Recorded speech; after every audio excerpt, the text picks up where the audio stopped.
Cable TV. Operators association 15ാം ജില്ലാ സമ്മേളനം ഫെബ്രുവരി 9-ന് നെന്മാറയിൽ നടക്കും. കേരളത്തിലെ ഭൂരിപക്ഷം കേബിൾ ഓപ്പറേറ്റർമാരെ ഒരു കുടക്കീഴിൽ കൊണ്ടുവന്നതും ഒട്ടനവധി ക്ഷേമപ്രവർത്തനങ്ങൾ നടത്തിയതും സംഘടനയുടെ കൂട്ടായ ഫലമാണെന്നും ഭാരവാഹികൾ വാർത്താസമ്മേളനത്തിൽ പറഞ്ഞു.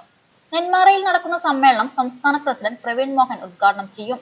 Cable TV. വ്യവസായം വലിയ മാറ്റങ്ങളിലൂടെയും വെല്ലുവിളികളിലൂടെയും കടന്നുപോകുന്ന കാലഘട്ടത്തിൽ സംഘടനാശേഷി ഊട്ടിയുറപ്പിക്കുക എന്ന ലക്ഷ്യത്തോടെയാണ് സമ്മേളനം നടക്കുന്നത്. കുത്തക മുതലാളിമാർക്ക് ഒരു നയവും സാധാരണ കേബിൾ ഓപ്പറേറ്റർമാർക്ക് മറ്റൊരു നിലപാടും സ്വീകരിക്കുന്ന നയം തിരുത്തപ്പെടേണ്ടതാണ്.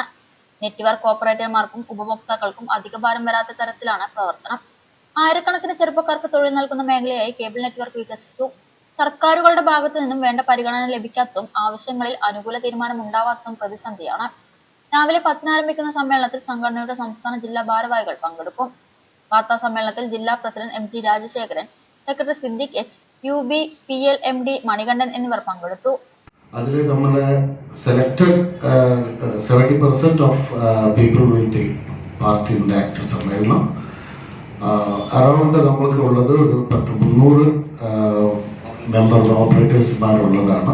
ഏകദേശം വാളയാർ ടു ഇപ്പോൾ തൃശ്ശൂർ ബോർഡർ വരെ നമ്മുടെ ഓപ്പറേഷൻ എക്സ്പാൻഡ് ചെയ്ത് നിൽക്കണം, ഇൻക്ലൂഡിങ് അട്ടപ്പാടിയിലും നമ്മൾ ഓപ്പറേഷൻ ലാസ്റ്റ് 2 years ആയിട്ട് നടത്തിക്കൊണ്ടിരിക്കുന്നു. ആൻഡ് ബേസിക്കലി നമ്മൾ 2 കാര്യങ്ങളാണ് ഇതുപോലെ ചെയ്തുകൊണ്ടിരുന്നത്. ഒന്ന് cable TV, digital TV and KDBL എന്ന് പറഞ്ഞ് ബ്രോഡ്ബാൻഡ് സർവീസുകളുമാണ് നമ്മൾ പ്രൊവൈഡ് ചെയ്തുകൊണ്ടിരിക്കുന്നത്. അതിൽ ലാസ്റ്റ് 4-5 years ആയിട്ട് നമ്മൾ 5th place ആണ് ഓൾ ഇന്ത്യ ബേസിസിൽ കീപ്പ് ചെയ്യുന്നത് ഡിജിറ്റൽ TVനെ സംബന്ധിച്ചോളം. ആൻഡ് 6th പ്ലേസിലാണ്, 5th place ആണ് ആക്ച്വലി 6th place ആണ് ബ്രോഡ്ബാൻഡിൽ നമ്മൾക്ക് ഉള്ളത്. ആൻഡ് FTTH റൂറൽ ഏരിയയിലെ കവറേജ് നോക്കുകയാണെങ്കിൽ ഏകദേശം നമ്മൾ കവർ ചെയ്യുന്നത് 4th place.